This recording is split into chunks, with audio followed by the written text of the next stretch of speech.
Сайн бацгаана уу. Өнөөдөр та нартай зориулаад гоо сайхны жоруудыг оруулахад бэлэн болсон байна. За би өнөөдөр та нартай 3 бүтээгдэхүүн болон гоо сайхны 3 жорыг маш хялбархан 3 жорыг оруулах болно. За тэгэхээр жирийн дондож Америк эмэгтэй хүн жилийнхаа бүхтэй амьдралынхаа туршид 40 мянган тонн химийн одоо хүнд хортой нэглүүдийг одоо биетээ шингээж авсан байдаг. За энийг яаж авдаг вэ гэхээр одоо тий вокт орсон гараад үрээд гэрээ цэвэрлдэг эсвэл одоо айр сарчлагын бүтээгдэхүүн тий нүүрний савн шампунь зэрэгээс одоо айрсаар дамжуулаад бид нар одоо энийг цус руугаа шууд одоо ингээд авдаг байна. За тэгэхээр энэ дээр бол ер нь бол багаар мейкапынхаа бүтээгдэхүүнүүдийг бас өөрчлөх одоо айр сарчлагынхаа зүйлүүдийг ингээд эрүүл химийн орчин найдваргүй болгох тал дээр маш их анхаарах шаардлагатай байгаа гэсэн үг нь.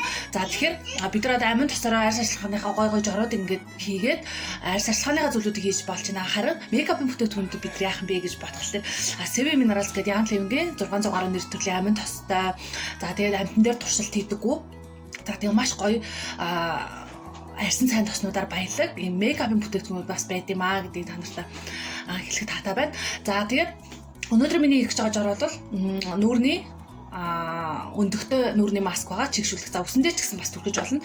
За өндгөн дээрээ болохоор алой гел байгаа. Алой гелнээс болохоор нэг халбыг хийгээд за тэгээд үүн дээрээ coconut oil бас хийж өгнө. За coconut oil бол арьсыг чигшүүлэх маш гоё үйлчлэг үзүүлж идэг. За тэгээд ер нь бол гүн чигшлэг өгнө гэсэн байна. За тэгээд энэ дээр мэдээж эрэг лаванда амин тосноосоо нэг туслыг хийчихв.